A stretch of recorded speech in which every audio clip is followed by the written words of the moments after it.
Hello friends, my self अभी और we are going to start UPSC go channel. हम पढ़ रहे हैं विजन आईएएस की मंथली मैगजीन अगस्त मंथ की। आपको पता है कि हमने ऑलरेडी पॉलिटी के टॉपिक्स कंप्लीट कर चुके हैं, हम गवर्नमेंट स्कीम्स कंप्लीट कर चुके हैं और now we are on the topic international relation. Very simple topic है, बहुत ईजी है, आसानी से समझ में आ जाएगा। धीरे धीरे भी अपन क्या करेंगे, एक एक करके सारे टॉपिक कंप्लीट करेंगे और उसके बाद अपने एक रिवीजन वीडियो भी बनाएंगे जिसके अंदर अपन ट्राई करेंगे इस सारी चीज़ों को अपन समराइज रूप से समझे। ठीक है, लेकिन उससे पहले अपने को एक बार सारी चीज़ों को वाइड रूप से समझना पड़ेगा। अभी जो अपन इंडिया और ग्रीस की रिलेशनशिप है उससे पढ़ने से पहले मैं आपको छोटी सी चीज़ बता दूं, अगर मेरी स्पीड थोड़ी स्लो हो तो आप इसको 1.25 पर करके देख सकते हैं, इससे थोड़ा ईजी रहेगा अगर आपको स्पीड से देखना हो। ये सभी के लिए है। अगर कुछ इश्यू है, मतलब आप चाहे, आपको लगता है कि मेरी स्पीड थोड़ी सी कम है तो आप 1.25 करके देखिए। उससे क्या होगा, आपको जो आपका लेक्चर 30 मिनट का है वो 25 मिनट में ख़त्म हो जाएगा, आपको भी बेनिफिट हो जाएगा और टाइम मैनेजमेंट भी हो जाएगा। चलो लेट्स स्टार्ट द टॉपिक। सबसे पहले इंटरनेशनल रिलेशन, इंडिया का ग्रीस के साथ कैसे रिलेशनशिप है। तो अभी वाई अपन पढ़ रहे हैं इंडिया ग्रीस का रिलेशनशिप, मतलब ये टॉपिक आया ही क्यों अभी, तो न्यूज़ का कारण क्या है। जस्ट अभी हमारे prime minister Narendra Modi ji recently उन्होंने ग्रीस मतलब विजिट किया है फॉर द फर्स्ट टाइम, यानी 40 सालों के अंदर पहली बार कोई प्रधानमंत्री गया है। 40 सालों के बाद प्राइम मिनिस्टर नरेंद्र मोदी वहाँ गए हैं। India and Greece agreed to upgrade their bilateral ties to a level of strategic partnership and further expand bilateral cooperation in political, security and economic spheres. तो इंडिया और जो ग्रीस है उन्होंने एग्री किया है कि वो उनकी बायलैटरल जो टाइज है, दोनों के एक दूसरे की बायलैटरल टाइज, उसको स्ट्रेटेजिक पार्टनरशिप के रूप में कन्वर्ट करेंगे और धीरे धीरे उसको कोऑपरेशन को political, security and economic sphere में कन्वर्ट करेंगे।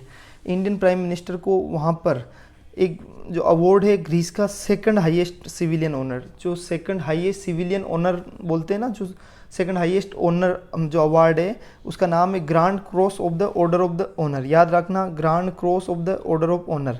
ये इस अवार्ड से प्राइम मिनिस्टर नरेंद्र मोदी जी को नवाजा गया है। ठीक है, हाइलाइट्स ऑफ द विजिट, वहाँ जाने के सबसे उनके मतलब मेन पॉइंट्स क्या है। तो इंडिया ने वेलकम किया है Greece into the international solar alliance. India ने भी उनको मतलब ग्रीस को इंटरनेशनल सोलर अलायंस में वेलकम किया है कि आप आईएसए के पार्ट बनो। अभी आईएसए के पार्ट मतलब ग्रीस आईएसए का पार्ट नहीं है, तो इंडिया ने उनको वेलकम किया है एंड लुक्ड फॉरवर्ड टू की ग्रीस की membership of the कोalition for disaster, जो रेजिलेंट इंफ्रास्ट्रक्चर है उसके लिए ग्रीस की मेंबरशिप को उन्होंने आगे बढ़ने के लिए कहा है कि हम आगे बढ़ते हैं। ग्रीस की मेंबरशिप किसके लिए, कोalition फॉर डिजास्टर रेजिलेंट इंफ्रास्ट्रक्चर के लिए। और encourage joint efforts in preserving and protecting ancient sites, यानी जो एंसाइंट साइट्स है उसको प्रोटेक्ट करना एंड प्रिजर्व करने की साइड में भी हम दोनों मिलकर कोशिश करेंगे, मिलकर प्रयास करेंगे। और यूनेस्को की साइट्स में स्ट्रेटेजिक दोनों का मिलकर कोऑपरेशन बना रहेगा।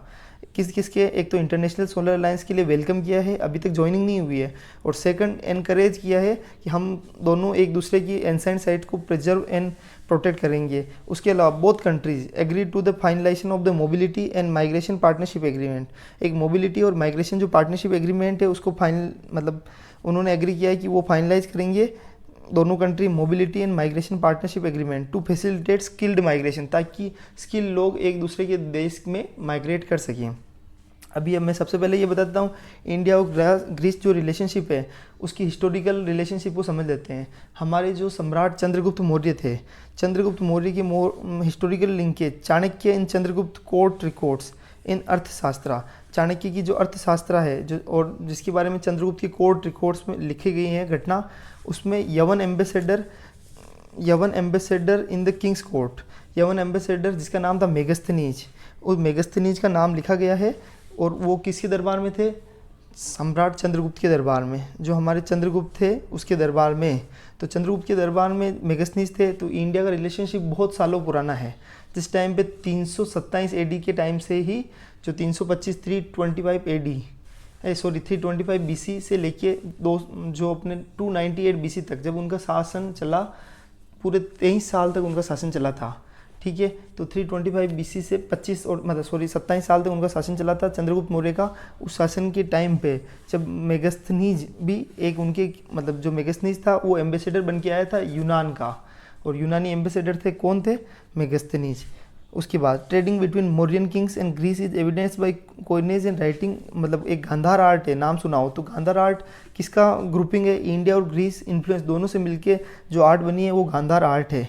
और मोरियन किंग और जो ग्रीस है उनके बीच में ट्रेडिंग भी होती थी पहले, ठीक है। उसके अलावा political diplomatic relations were establish between the two countries in 1950। 1950 में दोनों कंट्रीज़ के बीच में डिप्लोमेटिक रिलेशन स्टार्ट हो गए थे। 1950 के अंदर Greece opened its embassy in Delhi, Delhi के अंदर ग्रीस ने अपनी एम्बेसी ओपन की थी 1950 में। और इंडिया इन एथेंस इन 1978। 1978 में इंडिया ने एथेंस के अंदर भी मतलब अपनी एम्बेसी खोल दी थी। और साइंस एंड टेक्नोलॉजी के ऊपर agreement on science technology was ratified by both side के द्वारा रेटिफाइड किया है, ताकि एनकरेज कर सकते हैं, सपोर्ट कर सकते हैं cooperation in the science and technology field based on equality and mutual benefit, ठीक है। अभी ये चीज़ तो आपको समझ में आई होगी। उसके अलावा significance of Greece for India, India के लिए ग्रीस की क्या सिग्निफिकेंस है? तो support at the global arena, Greece supported India's membership. देखो यहाँ एक गलती कर रखी है इन्होंने, एनएसजी का मतलब होता है न्यूक्लियर सप्लायर ग्रुप, लेकिन यहाँ लिख रखा है नेशनल सप्लायर ग्रुप, तो यहाँ थोड़ी सी मिस्टेक है। तो वी कैन, अपने को भी पता है कि एनएसजी का मतलब होता है न्यूक्लियर सप्लायर ग्रुप। एंड जो यूनाइटेड नेशन सिक्योरिटी काउंसिल है उसके अंदर एक परमानेंट सीट होती है, 5 परमानेंट मेंबर्स है। और इंडिया की जो परमानेंट मेंबरशिप है उसके सपोर्ट में कौन है? ग्रीस सपोर्ट करता है कि इंडिया न्यूक्लियर सप्लायर ग्रुप का मेंबर भी बने और यूनाइटेड नेशन सिक्योरिटी काउंसिल का परमानेंट मेंबर भी बने। उसके अलावा इंडिया की जो रिलेशनशिप है ग्रीस के साथ में और अर्मेनिया के साथ में क्रूशियल है। उसका कारण क्या है? क्योंकि टर्की, पाकिस्तान और अजरबैजान, ये 3 देश ऐसे हैं, एक तो टर्की, एक पाकिस्तान, एक अजरबैजान, इनकी मिलिट्री एक्सिस है, इनको तीनों को 3 ब्रदर कहते हैं, 3 ब्रदर्स। तो उनके कंटेक्स्ट को देखते हुए इंडिया की ग्रीस और अर्मेनिया से रिलेशनशिप होना बहुत ज़रूरी है। एंड तभी अगर इनसे रिलेशनशिप होगी तभी अपन उन जो चाइनीज़ प्रेजेंस है इन द रीजन उसको अपन क्या कहते हैं काउंटर कर सकते हैं। उसके अलावा ग्रीस का बॉर्डर कहाँ से लगता है? तो मेडिटेरियन सी, नीचे तो मेडिटेरियन सी भूमध्य सागर विच कवर्स 3 कॉन्टिनेंट, जो 3 कॉन्टिनेंट को कवर करता है, एक तो Asia, Africa and Europe. And this can help enhance India's outreach to Mediterranean region. और तभी इंडिया का ग्रीस के साथ रिलेशनशिप होगा तो इंडिया का मेडिटेरियन रीजन के अंदर जो आउटरीच होगा वो आसान हो जाएगा और बढ़ जाएगा।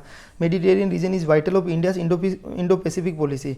मेडिटेरियन जो रीजन है, भूमध्य सागरीय जो रीजन है, इज़ वाइटल, वो बहुत इंपॉर्टेंट है फॉर इंडिया की इंडो पैसिफिक पॉलिसी के लिए, ठीक है। Access to the European market, India is exploring a multi modal link between Mumbai and the European mainland via the Greek transshipment port of Piraeus. जो Piraeus नाम का एक जो पोर्ट है किसका? ग्रीस का, उसके थ्रू यूरोपियन मार्केट में पहुंचने का सबसे आसान रास्ता है अगर हमारी रिलेशनशिप ग्रीस के साथ रहती है तो। This will allow much faster shipment of the Indian goods to market in the entire Eurasian region. जो यूरोप एंड एशियन रीजन है उसके अंदर अगर अपने को मतलब कोई भी मार्केट एक्सेस करनी है और जल्दी एक्सेस करनी है तो उसके लिए हमको ग्रीस की रिलेशनशिप बहुत ज़रूरी है। ये सिग्निफिकेंस है। This is also part of जो अभी न्यूली अनाउंसड है, अभी सितंबर में अभी G20 के टाइम अनाउंस हो चुका है, India middle east Europe economic corridor. उसके अंदर जो कि G20 समिट 2023 के अंदर अभी जो हुआ था सितंबर के अंदर, उसके अंदर मतलब उसका भी ये पार्ट है Greece. Energy hub, Mediterranean region can be a potential source to meet India's increasing energy demand.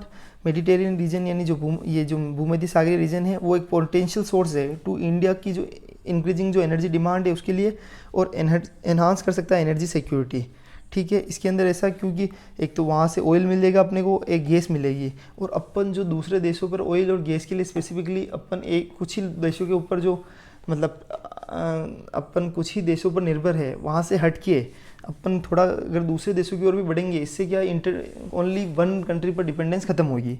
उसके अलावा Greece abundant sunshine and its robust wind energy, और उसके कारण अगर आप सोचिए एक देश पर अगर मतलब इंसान का पूरा डिपेंडेंस, अगर कोई भी कंट्री है या कोई भी व्यक्ति है किसी एक ही चीज़ पर अगर उसका डिपेंडेंस है, तो अगर उस एक व्यक्ति या एक कंट्री को अफेक्ट आता है तो उसके कारण पूरी दूसरी कंट्री भी अफेक्ट हो जाती है।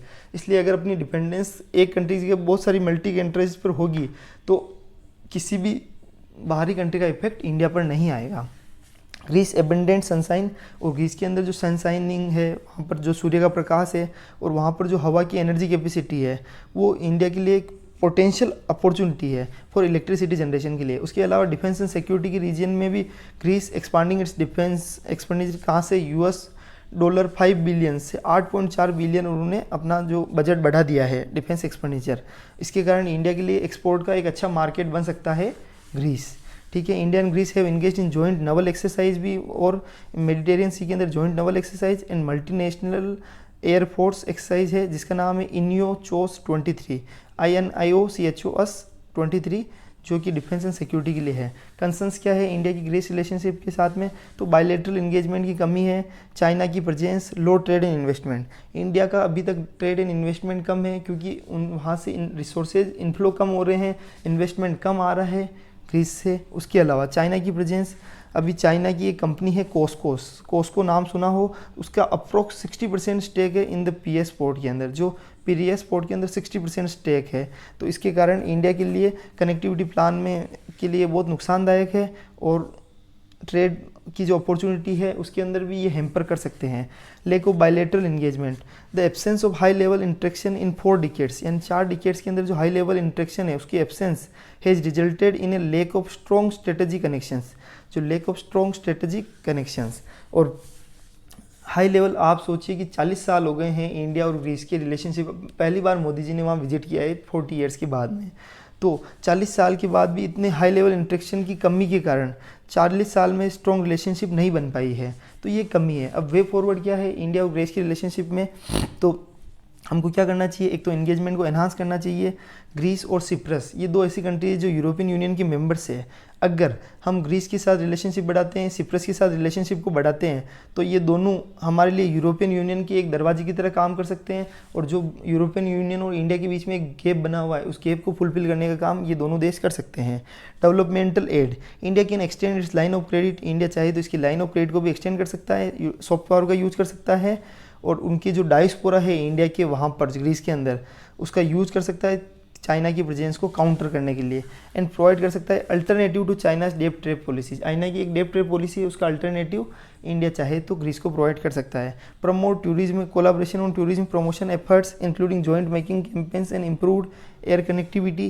Greece is emerging as a popular tourist destination, Greece एक पॉपुलर टूरिस्ट डेस्टिनेशन बन रहा है अमंग इंडियंस के बीच में। अगर इंडिया के बहुत सारे लोग अभी ग्रीस घूमने जाते हैं तो it is a popular tourist destination for Indians. उसके अलावा maritime cooperation, enhance cooperation on maritime security पर भी कोऑपरेशन को एनहांस बढ़ाना चाहिए हमको। जो अपनी मेरीटाइम सिक्योरिटी का मतलब क्या हो गया? जो समुद्र के मामले हैं, जो जल के मामले हैं, सागर के मामले हैं, उनकी सिक्योरिटी के लिए भी कोऑपरेशन को बढ़ाना चाहिए, जिसमें इंफॉर्मेशन शेयर करना, joint naval exercise. Finally you got the point. मेरे को लगता है कि आपको मैंने ये टॉपिक अच्छा समझा दिया, इंडिया एंड ग्रीस रिलेशनशिप। अब अपन ब्रिक्स टॉपिक स्टार्ट करते हैं, उससे पहले मैं पानी पी लेता हूँ। अभी अपन टॉपिक स्टार्ट करते हैं ब्रिक्स। तो ब्रिक्स की जो एनक्रोनियम है उसकी फुल फॉर्म क्या है? Brazil, Russia, India, China, south Africa. इसमें 5 देश है और पांचों की जो फर्स्ट लेटर है, Brazil, Russia, India, China, south Africa, उनके नाम पे ब्रिक्स का नाम रखा गया है। फर्स्ट एनक्रोनियम जो उनकी वर्ड है उसका जो पहला लेटर है उसके नाम पे इस एनक्रोनियम ब्रिक्स को रखा गया है। अभी ब्रिक्स की कौन सी समिट हुई थी? 15 समिट हुई थी, जो कि फर्स्ट इन पर्सन मीटिंग, यानी एक दूसरे से मिल रहे थे सिंस 2019, क्योंकि कोविड के बाद पहली मीटिंग है ये, जो कि एक दूसरे से पर्सनली, अभी तक वर्चुअल मीटिंग ही चल रही थी कोविड के बाद। कोविड से पहले मीटिंग हुई है, बट कोविड के बाद पर्सनल एक दूसरे से मीटिंग नहीं हुई थी, सिर्फ वर्चुअल मीटिंग्स हो रही थी। तो वो हेल्ड इन जोनासबर्ग, साउथ अफ्रीका के अंदर जो जोनासबर्ग हुआ है वहाँ पर ये फेस टू फेस मीटिंग हुई थी। फाइनली इसके अंदर साउथ अफ्रीका ने जो चूज किया है इस बार की थीम ब्रिक्स एंड अफ्रीका की, जिसमें पार्टनरशिप, सुनना नाम, पार्टनरशिप और mutually accelerated growth, sustainable development and inclusive multilateralism. इसका मतलब है कि हम इंक्लूसिव ग्रोथ करेंगे, सस्टेनेबल डेवलपमेंट पे फोकस करेंगे और सभी मिलकर सबका विकास, सबका साथ वाली मतलब इस बात पर आगे बढ़ेंगे। Apart from BRICS leader, South Africa ने इनवाइट किया है 55 अफ्रीकन यूनियन के 55 मेंबर्स को इनवाइट किया है। अभी आपको जस्ट पता होगा कि G20 के अंदर प्राइम मिनिस्टर मोदी जी के और भारत के जो अपनी G20 के अंदर जो अध्यक्षता थी, उसके अंदर अफ्रीकन यूनियन को G20 का 21वां मेंबर बना दिया गया है। ये आपकी न्यूज़ के लिए, वैसे सबको पता होगा फिर भी मैं बता रहा हूँ। To the event and about 20 other leaders from Asia, South America and small island states who represented the global south for sessions on the sidelines of the summit. Summit की साइडलाइंस के मतलब समिट को छोड़ के अलग अलग अपन discussion करते हैं, समिट के अलावा भी बहुत डिस्कशन होते हैं। तो 20 other leaders from Asia, South America and small island state से, जो कि टोटल मिला के ग्लोबल साउथ, इंडिया के अंदर मतलब जो अपना वर्ल्ड है उसके अंदर एक तो नॉर्थ और एक साउथ। जो नॉर्थ मतलब जो एक तो नॉर्थ वाला है गोलार्ध, एक साउथ वाला गोलार्ध है, तो जो ग्लोबल साउथ है उनकी सारी कंट्रीज़ को मोस्टली, उनमें से मोस्टली कंट्रीज़ को इनवाइट किया है साउथ अफ्रीका ने। ठीक है, अब ब्रिक्स की मैंने आपको बता ही दिया है, Brazil, Russia, India, China, south Africa.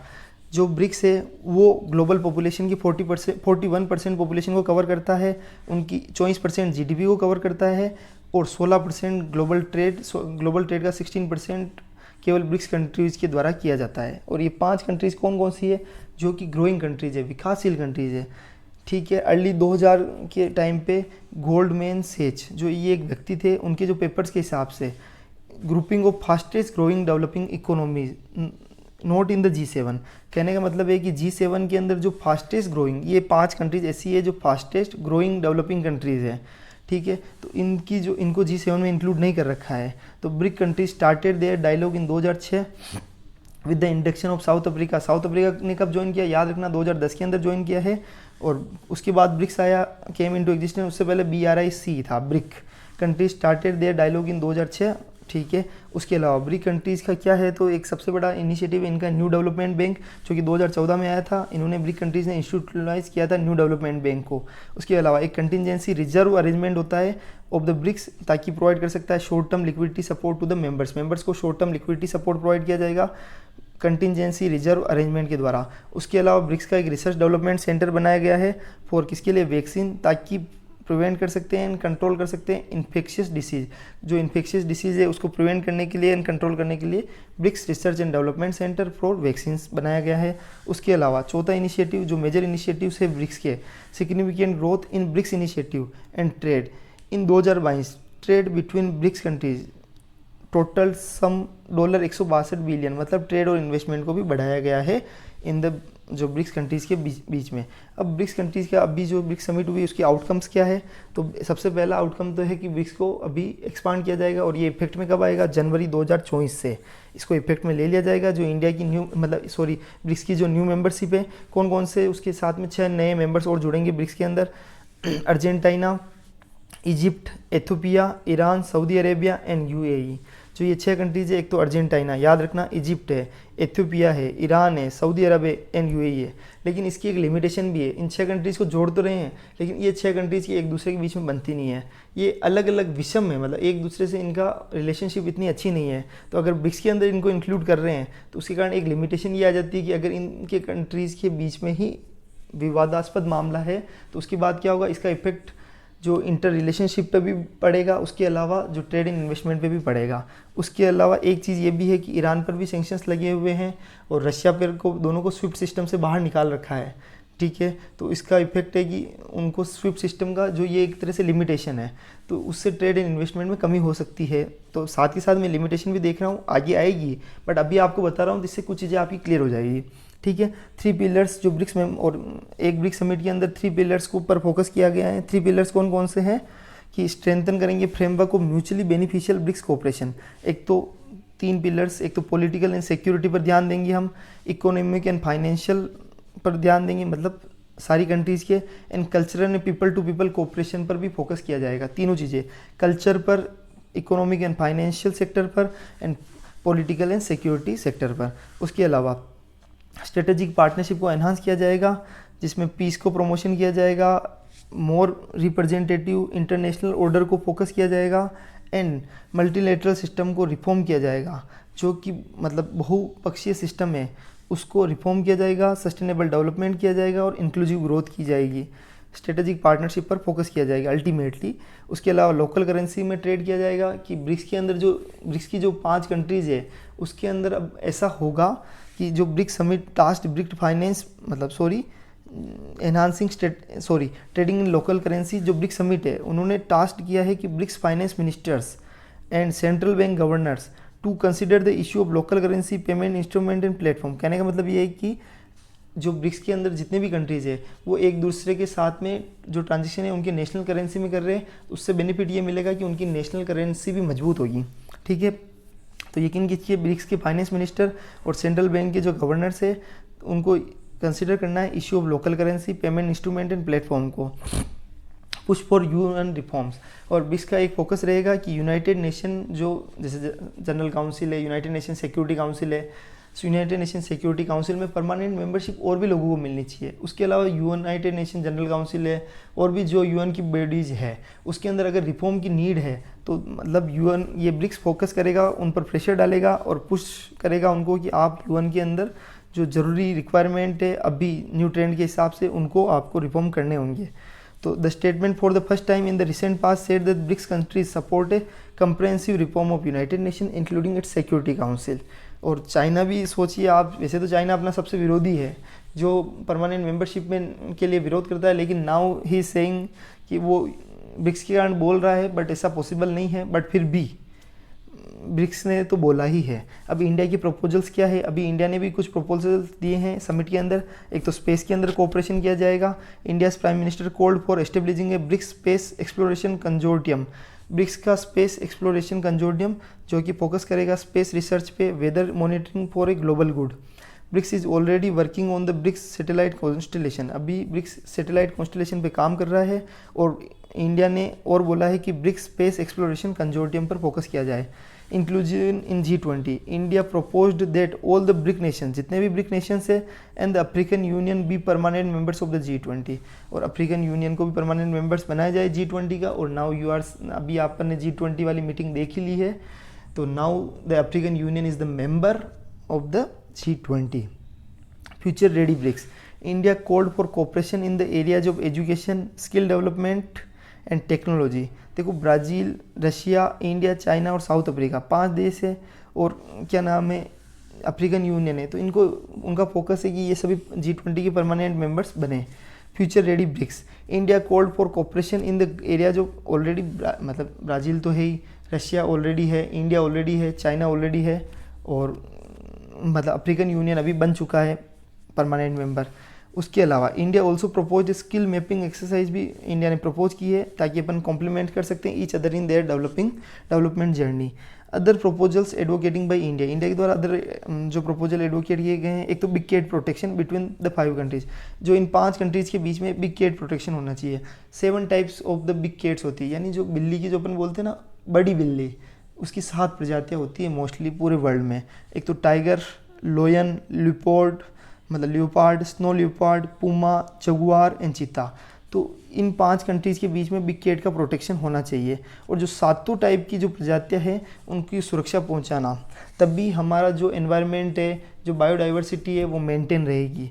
Building resilient supply chain को बिल्ड करना, उसके अलावा ट्रेडिशनल मेडिसिन की रिपोजिटरी को बिल्ड करना, जैसे कि आयुर्वेदा को बढ़ावा देना, क्योंकि आयुर्वेदिक सिस्टम में उसको बढ़ावा देने के लिए भी मोदी जी ने बोला है, तो ट्रेडिशनल मेडिसिन को बढ़ावा देना।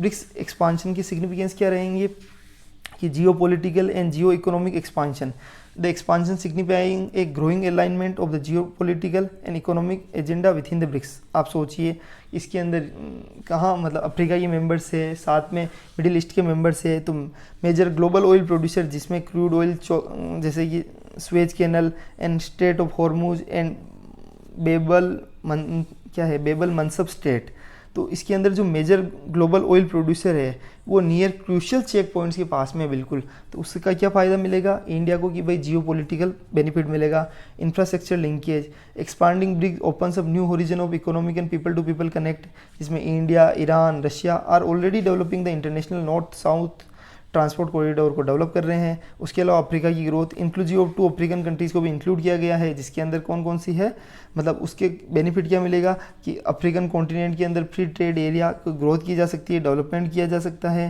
ग्लोबल पीस को भी बढ़ावा मिलेगा for major Middle East players, Egypt, Iran, UAE and Saudi Arabia. एक तो मिडिल ईस्ट के अंदर कौन कौन से, एक तो इजिप्ट, एक ईरान, एक यूएई एंड एक सऊदी अरब है, तो 4 देश मिडिल ईस्ट से जोड़े गए हैं। और जो 2 अफ्रीकन कंट्रीज़ है, अफ्रीकन कंट्रीज़ का नाम पता है आपको, 2 अफ्रीका, एक तो अर्जेंटीना और मतलब एक एथियोपिया और अर्जेंटीना है। इसके अंदर क्या है, एक तो सऊदी अरेबिया, यूएई, और जो इजिप्ट और इजिप्ट और ईरान है, 4 तो मिडिल ईस्ट कंट्री हो गए, और एक अर्जेंटीना, इथियोपिया है, ये अफ्रीकन कंट्रीज़ है। तो इनको सब, इसके कारण क्या होगा, ग्लोबल पीस में बूस्टअप मिलेगा, क्योंकि यहाँ कंट्रीज़ में, इन कंट्रीज़ में कुछ विवाद चलते रहते हैं। तो अगर जैसे अभी रशिया और यूक्रेन का वॉर हुआ था तो उसका पूरे वर्ल्ड पर नुकसान पहुंचा था। तो इसलिए इसका है कि as the countries have been at odds with each other, ये सारी कंट्रीज एक दूसरे से, मैंने अभी बोला था विषम है, तो ये एक दूसरे से इनका स्नेह नहीं है, परस्पर लिंकेज नहीं है, इनके डिस्प्यूट चलते रहते हैं। तो अगर ब्रिक्स में होने के कारण इनके डिस्प्यूट की कम होने की संभावना है। Reform of the multilateral system, multilateral system जो अपना बहुपक्षीय सिस्टम है उसके अंदर रिफॉर्म होगा।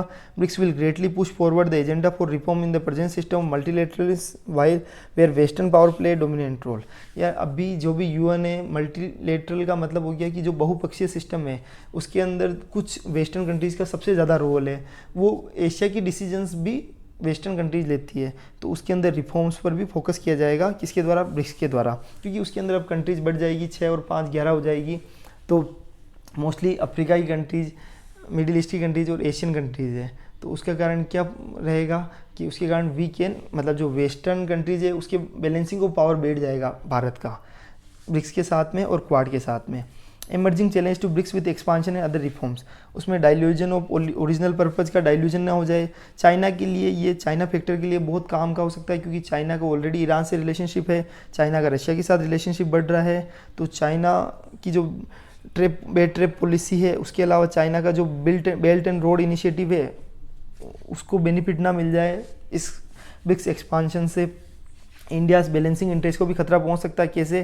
क्योंकि इंडिया क्वाड का सदस्य है, संघाई कोऑपरेशन ऑर्गेनाइजेशन का मेंबर है, इंडो पैसिफिक इकोनॉमिक फ्रेमवर्क पे भी इंडिया मतलब काम कर रहा है। तो उसके कारण बैलेंसिंग इंटरेस्ट पर भी इंडिया को बैलेंस बनाना मुश्किल हो सकता है। उसके अलावा जियो पॉलिटिकल डायमेंशन, नील रिवर के ऊपर डिस्प्यूट चल रहा है, किसका, इजिप्ट और एथियोपिया का, दोनों देशों का, इजिप्ट और एथियोपिया का नील रिवर पर डिस्प्यूट चल रहा है। ठीक है। उसके अलावा डिफरेंट कंट्रीज जो सार्क के अंदर है, जैसे कि भारत और पाकिस्तान, उनके बीच में भी मतलब डिस्प्यूट चल रहा है। आल्दो चाइनीज़ ब्रोकर डील है इस टेंशन, चाइनीज़ की जो डील है उन्होंने इसको सरल तो किया है, लेकिन सऊदी अरब और ईरान के बीच में भी हिस्टोरिकली राइवल्स है for regional dominance in the middle east.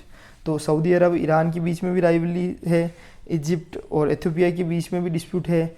और अभी तक कोई भी क्लियर मेंबरशिप क्राइटेरिया नहीं बना रखा है कि नए मेंबर्स, अगर इन 11 के बाद और नए मेंबर्स जुड़े जाएंगे तो उनका क्या क्राइटेरिया रहेगा, इसका क्या दिक्कत हो सकती है। भविष्य में पाकिस्तान को एंट्री ना मिल जाए अगर क्लियर, क्योंकि चाइना का फोकस रहेगा कि पाकिस्तान को भी इसके अंदर इंक्लूड किया जाए।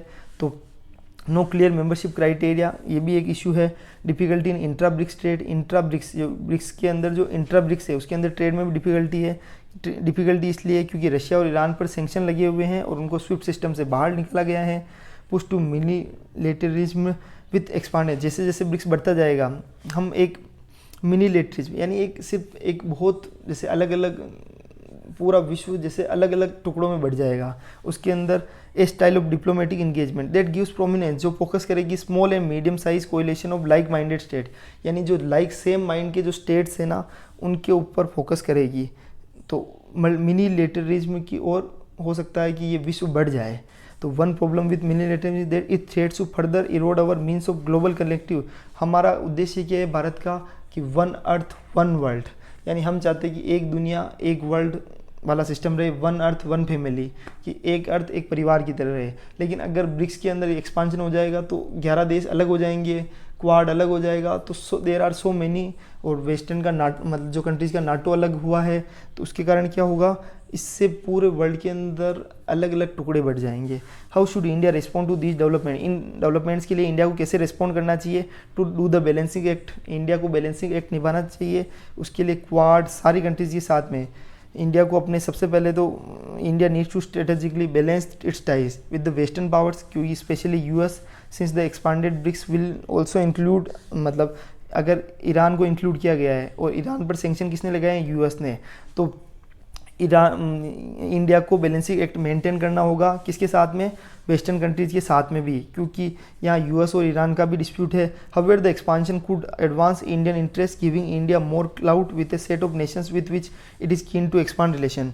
और ब्रिक्स कंट्रीज़ में आने से सबसे बड़ा बेनिफिट ही इंडिया को होगा कि इंडिया चाहता है कि इनके साथ रिलेशंस बढ़ाए, और रिलेशंस बढ़ाने के लिए क्या नाम है, जैसे अर्जेंटीना है, इथियोपिया है जो कि अफ्रीकन कंट्रीज़ है, उसके अलावा ईरान मतलब ईरान है, उसके अलावा इजिप्ट है, सऊदी अरब है, यूएई है, इनके साथ रिलेशनशिप को बढ़ाना चाहता है भारत। चेकिंग चाइनीज़ इन्फ्लुएंस को भी चेक करना है। इंडिया को बैलेंस करने की जरूरत है। Strategic influence that China exert in the BRICS grouping के अंदर जो चाइना प्रेशर डालता है उसको भी स्ट्रेटेजिकली मेंटेन करने की ज़रूरत है। Global south via BRICS, India को ग्लोबल साउथ को एंगेज करना चाहिए विया ब्रिक्स के थ्रू। ब्रिक्स एक्सपांशन मतलब India's increase influence and added opportunity to collaborate on the problem of the global south के प्रॉब्लम पर भी इंडिया डील कर सकता है। Indian payment system, India should push for मतलब जो इंट्रा ब्रिक्स ट्रेड के अंदर नेशनल करेंसी पर फोकस किया जाना चाहिए। जो भी ट्रेड हो वो नेशनल करेंसीज के अंदर ही हो विया the Indian payment mechanism and system. उसका फ़ायदा क्या मिलेगा? अपनी करेंसी मजबूत होगी, स्ट्रेंथन होगी और इनडायरेक्टली एनकरेज करेगी the idea of internationalisation of the rupee एक तरह से इंटरनेशनल मनी बन जाएगा। Energy security, defining membership criteria, और साथ के साथ ही उनको मेंबरशिप क्राइटेरिया भी डिफाइन करना चाहिए कि क्लियर मेंबरशिप क्राइटेरिया, ताकि ब्रिक्स के लिए will help easy India's concern about the मतलब फ्यूचर जो मेंबर्स जुड़ेंगे ब्रिक्स के अंदर उसके लिए क्या क्राइटेरिया रहेगा, इस चीज़ पर भी वी शुड डिस्कस। और energy security, India this inclusion of major oil producing middle east power such as Saudi Arab and UAE in the BRICS increase the opportunity for energy diversification and better energy pricing for India.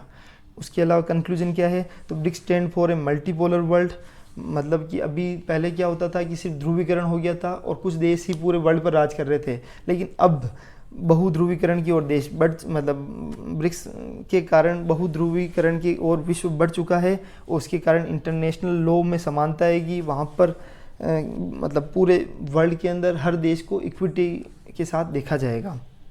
ठीक है, चलो अब finally ये 2 topic हो चुके हैं। मैं आपको तीसरा टॉपिक बता देता हूँ। तीसरा टॉपिक क्या है? चलो आज के लिए मेरे हिसाब से ये सफिशिएंट है, क्योंकि Malabar not just an exercise, ये वैसे ज़्यादा कोई भारी बात तो नहीं है, लेकिन इसको अपन कल पढ़ेंगे क्योंकि ऑलरेडी 30 मिनट्स हो गए हैं। फिर क्लास बहुत ज़्यादा बड़ी हो जाती है तो मज़ा नहीं आता है। ठीक है ना? तो थैंक यू सो मच। जय हिंद, जय भारत। अगर आपको कुछ भी लगता है कि टॉपिक में कहीं इशू है तो आप कमेंट कीजिए और शेयर कीजिए, सब्सक्राइब कीजिए। अपन उस पर ज़रूर डिस्कशन करेंगे और धीरे धीरे सारी चीज़ों को सिस्टमेटिक और कर दिया जाएगा। कुछ भी इशू आएगा तो वी विल रिजोल्व इट। और सबसे इम्पोर्टेंट बात मैं आपको ये बोलना चाह रहा हूँ कि अगर आपको लगता है कि मेरी स्पीड थोड़ी स्लो है तो आप 1.25 करके देख सकते हैं। इजी रहिए। अगर कुछ भी इशू आता है तो we are ready for that और हम इसको ज़रूर सुधारेंगे। Thank you so much. जय हिंद, जय भारत।